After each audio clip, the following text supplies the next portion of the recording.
What's up, people, man? It is your boy Spasciz, man. We back with another video, and today, man, I just wanted to come on. I think it's time to address something that we need to address here for the producers and composers and anybody that create music. We got to talk about this, right? So, a couple months ago, probably a year ago now, even more than that, I started kind of talking about AI and music. And, the thing is that with anything good, there's always something bad that's going to come with it, right? So, anytime you start using AI, there is people that's going to go the extra step with it, right? So, originally, when I first created the videos of AI, I really wanted to use it as something that can help us create what we're already creating, right? I've said time and time before on these videos that usually if you're in a room full of other producers, then there's different things that you're going to get from that session because there's different minds that are in that room. But if you don't have that, if you don't have a group of people, maybe you're just a home producer. Maybe you produce from your bedroom like most of us do now. And when you do that, you can get kind of stale in what you already know, right? So let's just say let's say you're mid producer, you're producing music, and let's say you know certain scales, right? Let's say you know C, let's say you know C minor, let's say you know A minor, and let's say you know E. Well, now you're just stuck within that because you don't know anything outside of that. Well, in that situation, do you wait till you learn everything else, or do you just keep creating? Well, if you keep creating in those keys, then everything starts to sound the same, right? And so then now you're just kind of stuck. Maybe you start to have what we call beat block. So for me, when I started using AI, I've always used it as to generate chords or generate progressions or generate these different things. And so I take those different things and it always sparks something different, right? It's the same thing with like loops. When you use loops or samples, it's always something to spark something from your brain. Sometimes you just get locked into these same chords, the same things that you know. Your beat, your drum patterns end up being the same. Everything stays like your brain can only go so far, right? And so when you use AI, it generates all these different things that will allow you to think past yourself as if there's other people with you, right? So if there's other people in the room, everybody is kind of bouncing off of each other, which generates just another side of you, just sparks something different, right? And so when I got into looking at AI and started introducing it to the channel, that was what I had in mind. Even then, I knew something bad was going to come from it just because I just know how the world goes, right? And so if you don't know, there's companies like there's one company called Suno and Udio, right? Now they, to me, took AI and just went to the next level with it. It is the portion where the evil part come in at, right? Not to say that these are evil companies, but to say that when you take something that's helping, let's take it away from music, right? So let's say if you take something AI and you use it to draw art, right? Or draw a picture. And you just let it draw the picture. You don't have any input on it. You just put out there, let it draw. Or let's say if it starts to make cakes or whatever the case may be. Well, now you just kind of stepping into these realms where there is no human element to it. Without anything training AI, then AI does not learn. It's kind of like it has the same mindset of a human, right? With a human, if I don't learn nothing, then I won't know nothing. So it's the same concept. But with the human touch, there's certain things that we're going to do just on a whim of something that is going to allow us to go in another place. So what am I saying with all this? I just want to kind of talk about the use for AI. Now I've heard, I think his name is, I can't think of the man's name. I think his name is Greg at Output. And he talks about AI and it helping us make music. And that's the side of it that I'm on. So what I want to show something here. Now this is Jesse from Sync My Music. And he's a part of this lawsuit that is going on with Udio and Suno. And when I say a part of, I'm saying he's exposing it, right? So he's been talking about for a long time how are they learning their information, right? But he posted something the other day. It's been a couple of days now that just really grabbed my attention.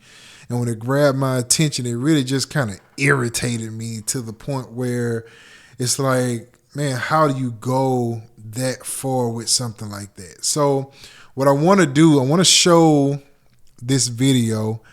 And as I show this video, I want to show you what it means to go too far with AI, right? So let me bring this up, and I won't keep you long here, right? So let's look at this. I'm going to switch you over here, right? So I want to play this, and I want to show you what it means for AI to just to use AI and just go too far with it. Here we go.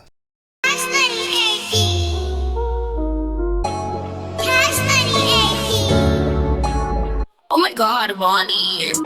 Oh my God, Ronnie. Hey, we the best music. Another one. DJ Khaled. We the best music. Another one. DJ Khaled. Okay, so the last time we talked about these issues, I was able. So I just want to start off by saying, do you see the dangers of that, man? So just imagine if you use that company to generate any kind of music for whatever it is that you want to generate it for, and it has the actual freaking logo in it, bro. The actual producer tag, I'm sorry, not logo, but the producer tag is in the actual audio of this that you're generating. Now you're looking to do whatever with it, whether it's for I don't know of any reason anybody would use a full song that's already produced for any other reason. I have no idea what a person would do that for. But just imagine you do that and you have this producer tag in it, and what the producers are going to feel about that, right? That junk is crazy. So I'm going to play a little bit more of this. Able to showcase in my Udio video how what appeared to be copyright protected songs were inside of their training set. At least that's what it appeared to be based on the output. And if you missed that video, you can click on the link right below and watch and judge for yourself. But now there's been a pretty big update. The major labels, along with the RIAA, have sued Udio for copyright infringement. And what's even crazier is my Udio video is referenced directly in the lawsuit. So thank all of you guys for sharing that video, liking that video, making it more publicly available to more. Now, what I will say with this, as you see that, man, that is crazy, bro. So if you have this music, now this is why you have to use it for what it is, man. Because I know when people hear the word AI, people cringe and all these different things. I use AI quite often. But the part about me is that when I use it, I make sure to put myself in it too. This whole idea came from AI generated information. So I have a quote unquote script that I have from ChatGPT, but as you could tell, I'm really making it I'm really just talking, right? It's just kind of keeping me on track of what I want to talk about. And so I would never take this and just read from it and I don't have me in it. That's just not, I don't get down like that, right? Like I use AI to help me generate. So I wanted to know like what's popular, what's going on in the music streets right now. What's going on? Because a lot of times I don't get a chance to just really sit and listen and go research and figure out what's going on because I work. I have a job. I got a family. I got all these different things, but I want to keep this channel going because I enjoy what I do here. But I use that to go and figure out like, hey, what's going on in the streets? What's going on in these music production streets, right? So I come across this and I'm looking at the copywriting and they're getting sued by major labels. And I'm really, be careful when I say this. Be careful. Be careful.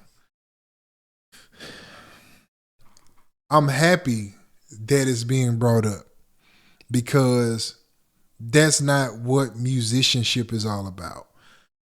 Technically, musicianship, you want to learn what you're doing. That's what musicianship is to me. When I practice all these different keys and scales and chords and all of that, I'm trying to learn this information.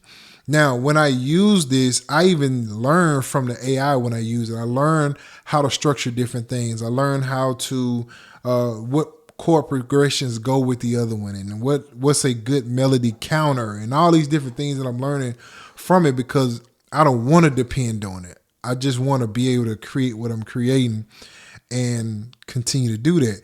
So when I see stuff like this, I'm glad it's being called out now because there's been this rumor.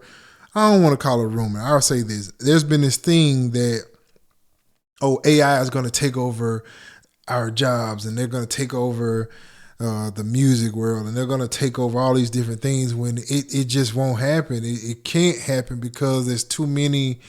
It will not learn anything that we don't teach it. So just think about this. The way AI is set up, it'll never be ahead of the game.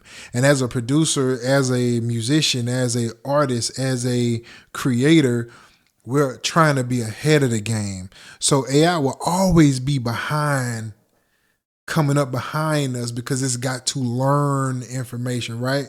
So I'm glad stuff like this is being caught and is being pushed out, right?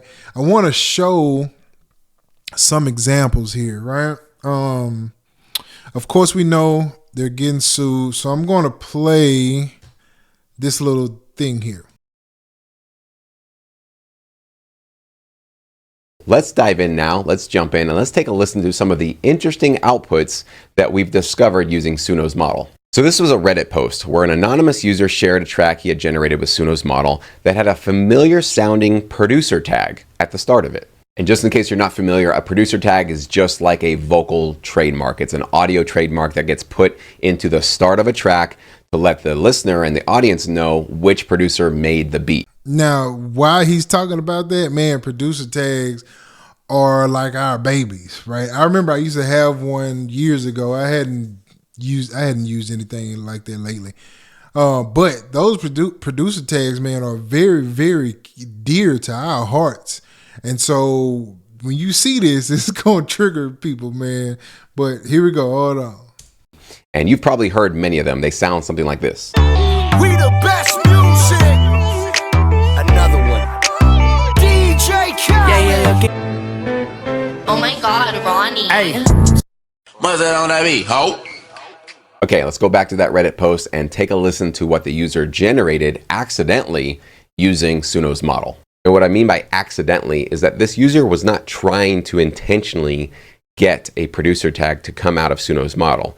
He simply used the prompt mellow trap and then put in the lyrics to, surprisingly, a song from the Game of Thrones soundtrack from season 2.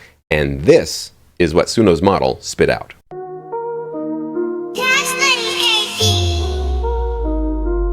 The user... Bro, that's crazy, bro. That's crazy. That's crazy. That's crazy. We just keep going. Check this out.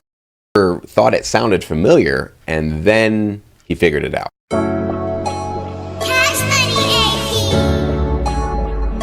It's a producer tag from Cash Money AP, which is a French producer and songwriter with credits that include Roddy Ricch, Lil Skies, Gucci Mane, among others. And that wasn't the only instance of Cash Money AP's tag getting spit out by Suno's model.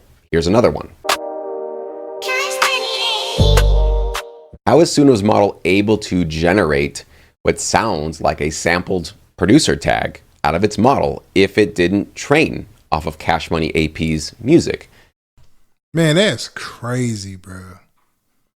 That is simply insane and should never happen. That should never happen. So what's my point? Now I'm going to throw this link in the description. Go check out the full video. Jesse is someone I've watched for a long time. I trust him. I trust his information. And as you can see in the beginning, in the other part of the video, they did use his information in a lawsuit. So I trust his information, and I think you should definitely go watch the full video just to see like everything that happened with this. So my reason for making this particular video is this, man. There's ways to use this to where you're not falling into that particular trap of not continuing to be creative. Be creative. There are times that as one person, you're not going to create all these different sounds and whatever the case may be. It just don't happen like that.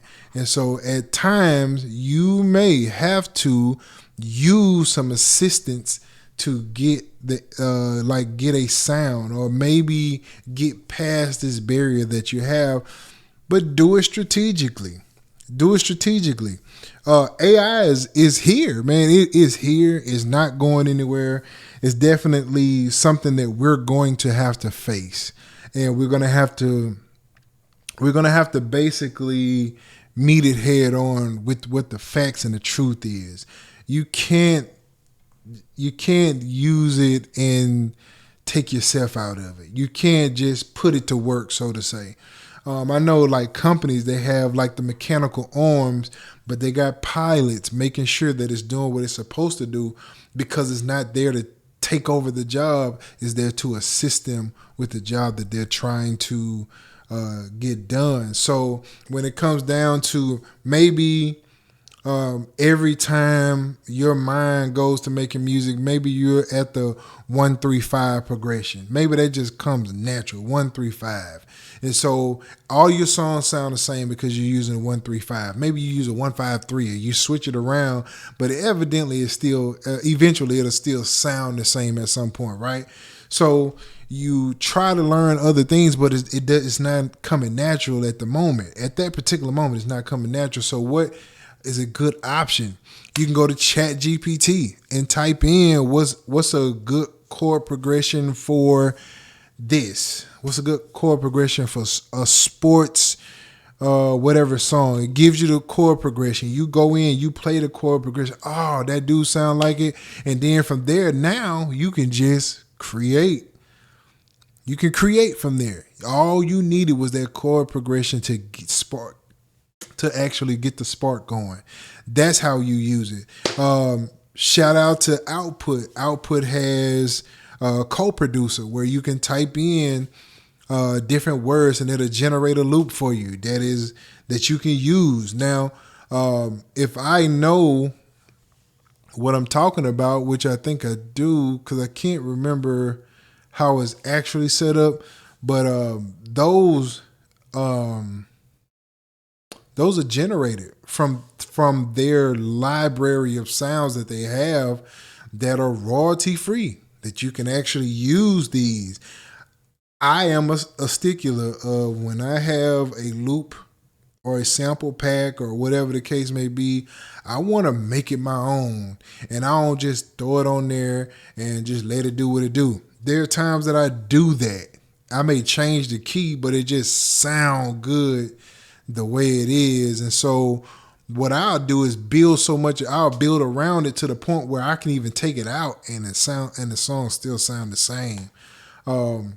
Just different things that you do, man. You can use AI, even Ozone. They use AI to mix and master, right? if you're not an engineer, you don't have money for an engineer. Maybe you just produce here at your home and you releasing it, but you don't have like a deal or anything like that, and you need some help with that. Maybe engineering ain't your thing. Maybe producing is your thing, and you don't have the ear for engineers like myself. I don't have the ear for an engineer, so I use Ozone, right? There are times where Ozone will spit something out, and I wanted to. Maybe I just wanted to hit a little harder or something like that. But when it gets time to send that stuff out to like stream and all that good stuff, man, I don't know those dynamics to stream. And so I use AI to get me to that point because I don't know it. Can I learn it? Yeah, I could. And at some point I will. But again, I got a life. I got a wife. I got kids. I got a job. And all those different things. Even like right now, it's like 1 a.m, bro. I'm like, it's late. But I I have to create this content whenever I can, right? So there's different things. There's I can't remember all of them, but there is stuff out there to help you write music. Maybe, again, when you're with a group of people, everybody can spit in their ideas of what that song should sound like. But if you don't have a group of people, you see, there's more of us that don't have a group than there is that do have a group. And so when you putting these songs together, you want to use this stuff to write songs. Maybe you got a dope line and you just cannot get that counter line to make this one sound good, and you put it in the AI and it spits something. Maybe it don't even spit out anything that's worth anything, but it may generate something in your own head. Be like, oh, this would be dope if I did that. So this is what I'm saying, man. Like, use it, but use it to make you better. Use it to make you better. There's things that I've learned because I'm trying to get into like sound design. I really want to purchase some synthesizers, but I don't want to spend that kind of money and really don't know how to use them, right? So I'm still learning. I have my little bitty Uno Synth Pro over here, so I'm learning on it. I'm using that to learn and maybe get a bigger synth later on. So this is how I'm learning. AI is helping me understand what LFOs really is, and how to create a drum sound from a synthesizer, how to create a snare from a synthesizer. I don't want to regurgitate all of the kicks and snares that are already out there and just try to resell it. I want to make my own, something I can stamp my name on that sound like me. Maybe there's a kick or a snare that I can generate that nobody else ever have. Who knows, man? So when you learning this stuff, it's really good for you. But again, maybe you don't know where to go look for all that stuff at. And so when you are dealing with the AI, it's just generating information that's out there, and you can use that and you can pull it in. You have to spend 2 or 3 hours trying to figure out where this stuff is, right? Because once you start getting into it, it can be time consuming, bro. It can be definitely time consuming trying to figure that out. So of course you have all of your loops and different things like that. I'm sure we are just starting to see the beginning of AI generating loops or AI generated kicks and snares and sample packs and different things like that. There's so many different things out there like that now, and it's in the beginning. A lot of it is in the beginning stages. I've even seen a DAW. I think it's Wave. Is it Wave Tool or Wave something? And in that, it's a DAW that you can just type in what you're looking for, pulls it up. Hey, I need a kick drum. I type in a kick drum, it pull up a list of kick drums, and I can just drag it into the DAW. I can drag it into the little drum machine or whatever, the drum pad thing that's on there. But this is the future. The future is making these things more accessible to each other, for each other. So don't take advantage of it. Just use it. Because once you take advantage of it, you get into that dangerous field like Suno or Juno or whatever the name of the thing is. Not Juno, Udio and Suno. And then now you're just saying, hey, I want a song like this. I want the song to be about this. I want the beat to sound like this. And then it just spit you out something, a full song. You take credit for it. Well, it's got AP Money, or whatever the dude name. I don't know the guy's name, but AP Moneybag or Money Yo, whatever his name is, his producer tag in it. That's not good, bro. It's not good at all. It's not good at all. So definitely stay innovative, stay creating, push yourself, tweak and tweak and tweak and tweak and tweak till there is nothing left to tweak, and just continue to push. I'm going to do the same. I'm always trying to find new sounds and try to create new drum patterns and trying to create new chord progressions. I'm learning. I'm taking little lessons here and there. I really want to start learning how to finger drum. So I'm just trying to just take it to the next level. I don't care if the music is not popular at the moment. I remember a time when trap wasn't popular, and now it's took over. We almost can't get rid of it. But you just keep pushing, man. Just keep pushing until you find something. I hope y'all enjoyed this video. I know it's a little longer, but man, I just wanted to address this, man. So I hope y'all enjoyed this video. Make sure you like, subscribe. Make sure you tap in, man, because we're going to be here a whole lot more doing videos like this, just really addressing certain things. And we're going to keep creating. We're going to keep releasing. We're going to keep pushing, man. Until the next video, man. Peace out.